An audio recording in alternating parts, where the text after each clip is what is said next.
창세기 1장 28절 말씀,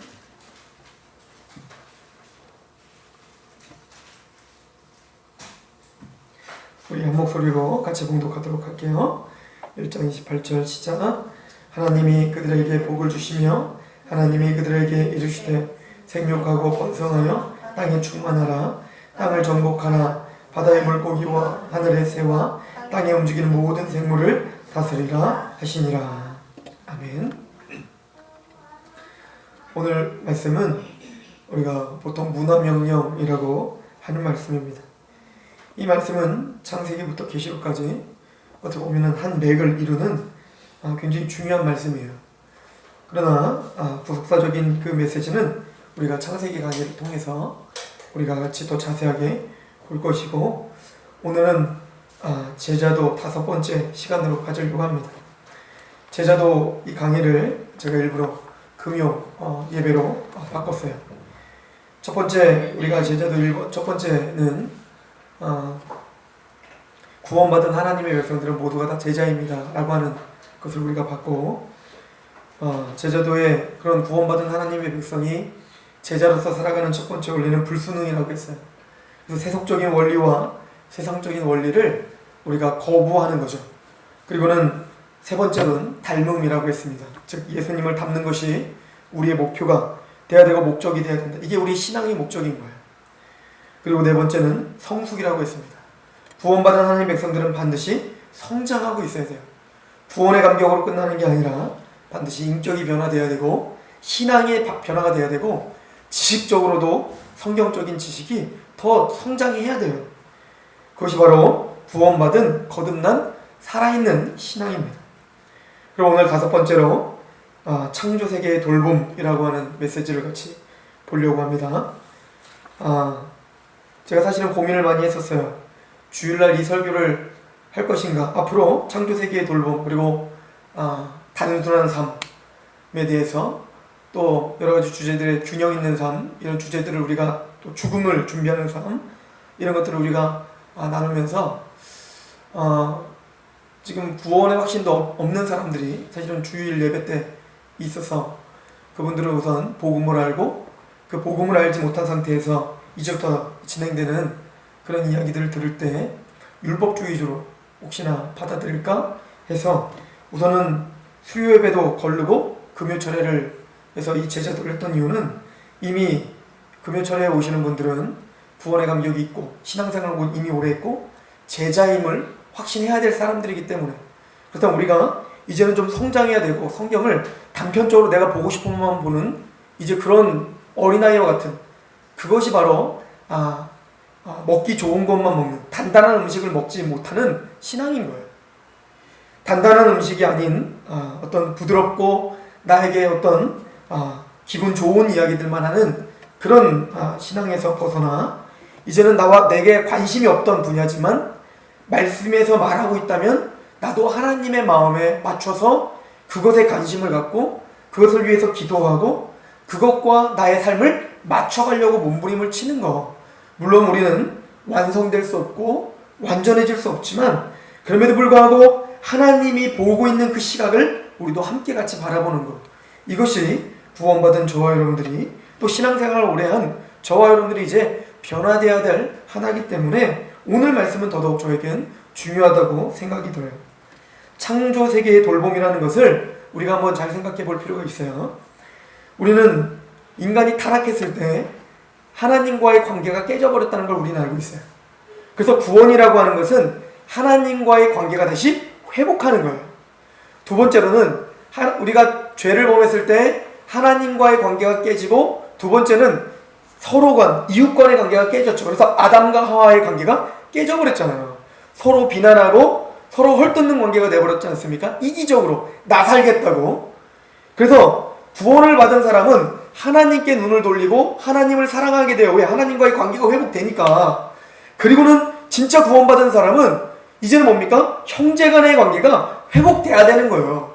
사랑과의 관계가 형제끼리, 믿는 사람들끼리 관계에서부터 시작해서 우리는 관계가 회복돼야지 되는 거예요. 이게 제자가 원리죠. 그리고 세 번째는 인간이 타락을 하면서 하나님 관계, 이웃과의 관계, 그리고 피조물과의 관계가 깨져버렸어요. 그래서 이 땅은 아담을 위해서 모든 곡식과 모든 열매를 맺고 아담은 아무 수고도 하지 않았지만 이제는 그 피조물과의 관계가 깨짐으로 말미암아 이제 어떻게 됐습니까? 이제는 가시해가 나고 엉겅퀴를 내는 그런 관계가 되어버렸다라고 이야기를 합니다. 그러므로 우리가 구원을 받은 사람이라면 하나님과의 관계가 회복되고 이건 신앙입니다. 그럼 그 신앙은 반드시 뭘로 표출이 되어야 된다고요? 이웃과 이웃과의 관계. 그래서 사람과 사람과의 관계를 우리가 신앙적인 메시지를 통해서 회복돼야 되고, 그리고 마지막으로는 우리가 관심을 가져야 되는 건 이 모든 피조 세계에 대한 우리의 관심과 관계가 다시 회복돼야 되는 것이 성경의 자연스러운 원리인데, 저를부터 시작해서 우리는 그 부분에 있어서는 전혀 우리가 상관없는 것처럼 살았단 말입니다. 그것은 성경이 우리에게 요구하는 게 아니에요. 제자라면, 급진적인 제자라면 우리는 하나님의 말씀 그 부분도 우리가 귀를 기울여야 된다라고 이야기를 하는 거예요. 하나님은 베드로후서 3장 13절에 우리는 그의 약속대로 의가 있는 곳인 새하늘과 새 땅을 바라보도다. 계시록 21장 1절 또 내가 새하늘과 새 땅을 보니 처음 하늘과 처음 땅이 없어졌고 바다도 다시 있지 않을 것이다. 하나님은 우리에게 약속한 것은 내가 너희를 온전한 육체로 다시 회복시켜 줄게. 너희가 지금 죄 가운데 너무너무 힘들지. 너희가 죄 가운데 하나님 말씀대로 살고 싶은데, 하나님과 관계가 회복되어 하나님 앞에 예배자로 살고 싶은데 너희의 삶 속에서는 그러지 못하지. 그래, 그걸 통해서 너는 깨달아야 돼. 뭘 깨달았냐면, 저는 하나님을 떠나서는 이렇게 죄악 덩어리로 살 수밖에 없는 사람입니다를 깨달아 하나님을 앙망해야 되지. 그렇다면 이것을 우리는 바라보고 부활을 바라보는 게 신앙이라면, 더더욱 하나님 우리에게 약속한 게 뭐냐면, 우리가 이렇게 우리를 힘들게 하고 지금 우리가 살아가고 있는 이 새 땅, 이 땅도 새하늘과 새 땅으로 변화될 거야. 이 모든 우주 만물이, 우리가 살아가는 이 지구도, 이 땅덩어리도 하나님은 우리의 몸이 부활하는 것처럼 이 모든 땅덩어리도 다 새하늘과 새 땅으로 완전히 덧입혀줄 거야를 우리에게 알려줬다면, 우리는 나의 부활을 생각하는 것처럼 그 땅도 바라보면서 하나님의 완벽한 이 창조 질서가 다시 회복될 것에 대한 소망과 기대가 있어야 돼. 근데 이것이 우리 실제적인 삶 가운데 영향력을 끼쳐야 되는데, 그럼 제자라면 어떻게 영향력을 끼치며 살아야 될까? 로마서 8장을 보면 그런 새하늘과 새 땅이 되기 전에 우리가 구원받아 죄를 지을 수 없는 완벽한 그리스도의 형상으로 부활하기 전까지 우리는 이 땅에 살면서 어떠죠? 신음하면서 살아요. 이거를 사도 바울은 로마서 7장에 오라나는 공고한 사람이라고 했잖아요. 여러분들이 정말 구원받은 사람이라면, 제가 정말 구원받은 사람이라면 오늘 하루 자기 전에 오늘 하루 나를 바라보면서 또 탄식했어야 되는 거예요. 하나님, 내가 또 하나님 앞에 이렇게 탄식할 수밖에 없는 사람입니다라고, 그런 탄식이 저와 여러분들에게 매일매일 있길 소망합니다. 왜냐면 이런 탄식이 없으면 죄에 대해서 무감각해져요. 내가 하나님 앞에 바로 살아야 되는 것, 하나님 앞에 구원받은 자로서 살아야 되는 그 어떤 거룩에 대해서 무감각해지기 때문에 우리 항상 나를 돌아보며 탄식해야 됩니다. 마찬가지로 우리만 그렇게 탄식하는 것이 아니라 바로 이 모든 피조세계도 탄식하고 있다라고, 신음하고 있다라고 성경은 말해주고 있죠. 로마서 8장 18절부터 보면, 생각하건대 현재의 고난은 장차 우리에게 나타날 영광과 비교할 수 없도다. 우리의 부활이죠. 피조물이 고대하는 바는 하나님의 아들이 나타나는 것이니, 피조물이 허무한데 굴복하는 것은 자기 뜻이 아니요 오직 굴복하게 하시는 이로 말미암느니라. 그 바라는 것은 피조물도 썩어짐의 종로로 탄 데서 해방되어 하나님의 자녀들의 영광의 자유에 이르는 것이니라. 피조물이 다 이제까지 함께 탄식하며 함께 고통을 겪고 있는 것을 우리가 아느니라. 이 피조세계도 탄식하고 있고 고통을 당하고 있다는 거예요. 근데 우리가 잘 알아야 되는 것은 이 피조세계가 이렇게 탄식하고 고통을 당하고 있는 원인이 뭡니까? 나요, 나. 우리 때문이란 말입니다. 나 때문인 거예요. 아담 때문인 겁니다. 즉 우리가 죄를 범함으로 이 모든 피조세계도 탄식하고 있고, 그것으로 말미암아 우리와 그 피조세계의 관계가 깨어져 버렸단 말입니다. 성경은 우리에게 이렇게 탄식하고 있는 모든 땅들과 피조세계 모든 만물을 저와 여러분들에게 맡겨줬다고 분명히 이야기하고 있습니다. 시편 24편 1편은 1절은 땅과 거기에 충만한 것과 세계와 그 가운데 사는 자들은 다 여호와 것이라. 이 모든 땅과 저와 이 모든 피조세계는 다 하나님의 거예요. 그런데 하나님의 건데 시편 115편에 하늘은 여호와의 하늘이라도 땅은 사람에게 주셨도다. 지금 땅 탄식하고 있는 이 모든 땅들도 누구에게 주셨다고요? 저와 여러분들에게 주셨다는 거예요. 그렇다면 지금 이 땅이, 이 지금 지구가, 이 모든 세계가, 창조 세계가 지금 탄식하고 있는 것을 누가 주인처럼 그것을 계속 생각하며 눈물을 흘리며 기도하며 어찌하든 하나님 앞에 이것이 정말 우리가 회복되듯이 이 땅도 회복되길 원합니다라고 고백하며 살아야 됩니까? 불신자입니까? 아니요. 불신자는 그런 개념 없어요. 반드시 구원받은 사람만 이런 개념이 있는 거예요. 이 땅은 하나님의 겁니다. 이 모든 전 지구는 지금 날아다니는 새 한 마리도 하나님의 겁니다. 그런데 이 모든 피조물을 나에게 맡겨주었습니다라고 고백하며 주인의식을 갖고 살아가야 될 사람이 도대체 그럼 누구냔 말입니다. 우리밖에 없다는 거예요. 제대로 구원받은 하나님의 백성. 에베소서 1장 23절은 그래서 우리를 향하여 이런 기대와 소망을 말합니다. 교회는 우리를 말하는 겁니다. 교회는 그의 몸이니 만물 안에서 만물을 충만하게 하시는 이의 충만이니라. 우리는 이 모든 만물 안에 살면서 이 만물을 이 충만이라고 하는 단어는 완성시키다라고 하는 단어예요. 즉 하나님의 뜻에 새하늘과 새 땅이 완성되도록 우리가 뭡니까? 중심부에 서서 충만케 하는, 완성케 하는 완성이 바로 뭐라는 거예요? 나라는 거예요. 나. 그러니까 단순히 영혼 구원과 지금 내 옆에 있는 사람 영혼 구원하는 것도 중요하고 너무 중요해요. 왜? 그걸를 통해서만이 내가 영혼을 구원해서 마지막 14만 4천, 즉 하나님이 택정한 모든 사람이 다 구원받았을 때 끝이 오고 예수님이 재림이 오고 그리고는 새하늘과 새 땅이 오니까 사실은 이 모든 피조세계에 탄식이 있다면 우리는 오늘도 복음을 전해야 되는 게 맞아요. 그렇게 우리는 탄식하면서 복음을 전해야 돼요. 그리고는 뭐에 관심을 가져야 돼요? 이 모든 피조세계가 그렇구나, 나에게 책임이 있는 거구나 라고 생각하며 사셔야 돼요. 지금 생각해 보십시오. 지금 제가 설교하는 것들이 내가 밥 먹고 살고 내 자식이 잘 되는 거랑 전혀 상관없는 얘기란 말이에요. 그런데 하나님은 그 이기적인 욕망에서 좀 떨쳐나와서 하나님의 마음에 같이 동참하라, 이것을 제자라고 말하고 있는 거예요. 우리는 세속의 원리야 떨어져 사는 사람들, 이게 뭡니까? 불순응이라고 우리는 이미 배웠잖아요. 자연에 대한 그런 잘못 태도들이 있어요. 세상 사람들은 자연에 대해서 신격화하는 경향들이 있어요. 그래서 우리가 잘 아는 것처럼 범신론자랄지 정령 숭배자들, 뉴에이지 이런 사람들은 그 자연의 신비를 알고 그 자연을 숭배하려고 들죠. 그러나 우리는 그 자연을 그렇다고 해서 숭배하거나 자연을 무슨 막 경외하거나 이런 거 아니에요. 자연은 경배의 대상이 아니라 우리가 다스리고 정복해야 될 대상인 거예요. 그런데 지금까지 정복하고 다스리라는 단어를 인간들은 잘못 해석하고 있었단 말입니다. 파괴하고 착취하고 나의 이익을 위해서 그것을 개발하여 그 자연을 파괴하면서 내가 잘 먹고 잘 사는 것을 정복하고 다스리는 것으로 착각하며 살았단 말입니다.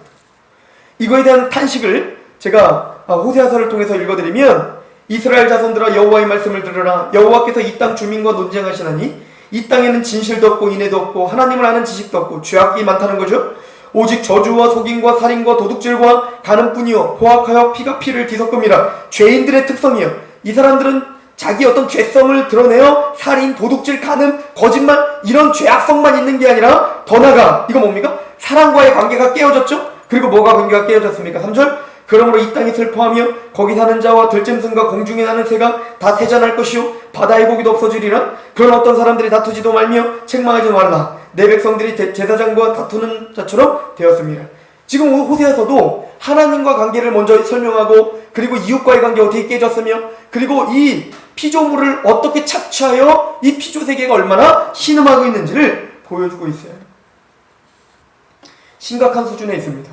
저는 오늘날 교회에서 이런 설교들을 기독교인들에게 더 많이 해야 된다고 생각해요. 그리고 우리 구원받은 하나님의 백성들이, 구원에 확신이 있는 우리들이 이런 데에 더 관심을 가져야 된다고 생각해요. 그런 표정을 지시면 안 돼요. 진지하게 정말 이런 표정을 지시면 안 돼요. 하나님의 백성이 구원을 받았다면 우리가 이런 부분에서도 관심을 가져야 돼요.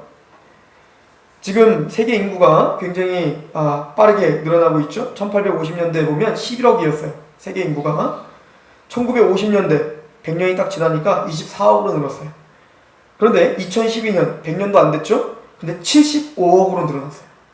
자, 이 얘기는 75억으로 갑자기 급성장하고 그러면서 지구는 더욱더 자원을 착취하기 시작했고 그리고 지구 온난화가 시작됐고 그러면서 먹을 것은 더 없어지기 시작했어요. 여러분들, 하나님이 이 모든 자연 만물을 주신 것은 모든 전 세계 인구들이 공평하고 균등하게 하나님의 말씀대로 모두가 다 먹을 만큼 풍족하게 하나님은 자원을 주셨단 말입니다. 2006년 유엔 식량 농업기구 FAO의 조사에 의하면 5초마다 10세 미만의 아동이 죽어요. 지금도 죽고 있는 거예요. 설교하는 중에.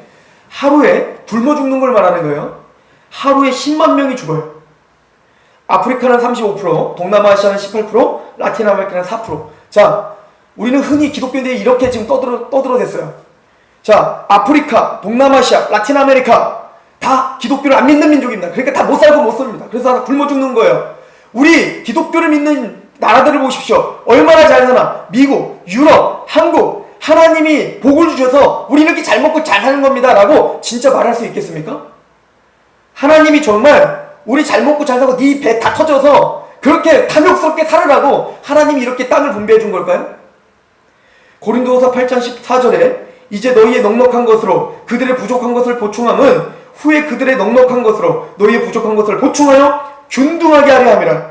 왜 하나님이 그러면 구원받은 자들에게 이렇게 부를 주셨던 건가요?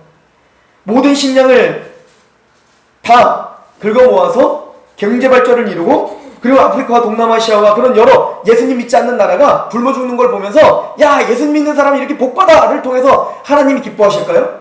아니면 그럼 예수님을 믿고 있는 그 나라를 하나님은 지금 이를 갈면서 보고 계실까요? 이런 생각들을 우리는 스스로 하면서 사셔야 되는 거예요. 이 이야기는 단순히 우리와 상관없는 이야기가 아닙니다. 우리는 구체적으로 그렇다면 이 천지 만물을, 이 피조세계를 주인의식을 갖고 구원받은 사람답게 그럼 우리가 어떻게 살아야 될지를 결정하셔야 돼요. 에베소서 4장 18절에 보면 그들의 총명이 어두워지고 무지해진 거죠. 인간들은 무지해졌다는 거예요. 그들 가운데 있는 무지함으로. 그들의 마음이 굳어졌어요. 마음이 굳어져서 나랑 관계가 없고 내 눈에 또 내 손에 잡히는 게 아니면 전혀 관심을 갖지 않아요. 그래서 하나님도 믿지 않는 자들이 된 거죠. 하나님의 생명에서 떠나 있는 사람들의 특징인 거예요. 19절 그들이 감각없는 자되어 자신을 방탕에 방임하여 모든 더러운 것을 욕심으로 행해요. 나 먹고 나 잘 사는 것밖에 생각이 안 나요. 이것은 성경이 분명히 구원받지 않은 사람들의 태도라고 분명히 못을 받고 있어요.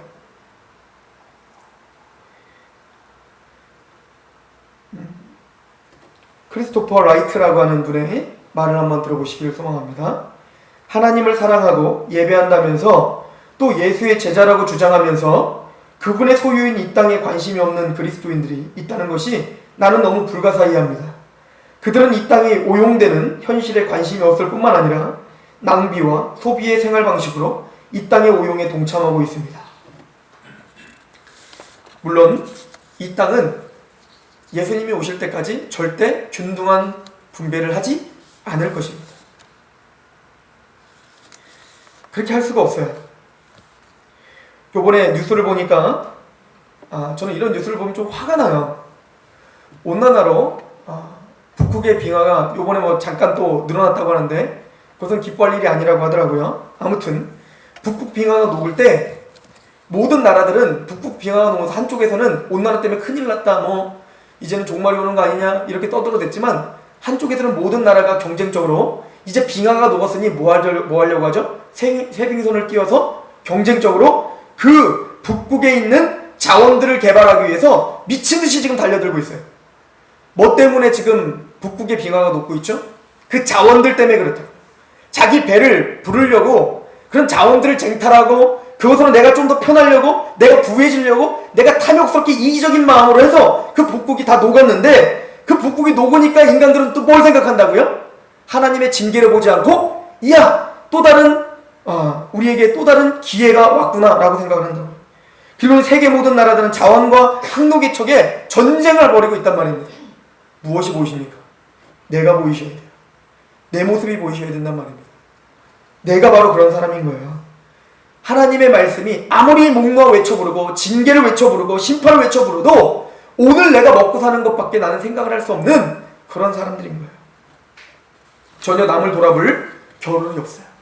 전혀 하나님의 마음에 동참할 마음이 없는 거예요. 우린 제자입니다. 우린 달라야 됩니다. 우리가 뭘 할 수 없더라도 우리가 뭘 하겠습니까? 얼마나 큰 걸 하겠습니까? 단지 재활용 분리수거 잘하는 거, 또 웬만하면 가스를 안 쓰는 거, 하여튼 그런 것들을 하겠지만 그걸로 다 우리가 무슨 우리가 엄청난 일을 하겠습니까? 못 하겠죠. 그러나 하나님은 우리에게 물어보실 거예요. 반드시. 내가 너에게 이 땅을 맡겨놨는데 너는 도대체 그럼 무엇을 위해서 몸부림쳤느냐? 너는 이 땅에서 도대체 무엇을 위해서 살았느냐? 라고 물어봤을 때 우리는 하나님 앞에 할 말이 있으시길 소망합니다. 기도하겠습니다. 하나님 아버지, 우리의 실제적인 삶과는 전혀 상관없는 이야기를 한 것 같습니다.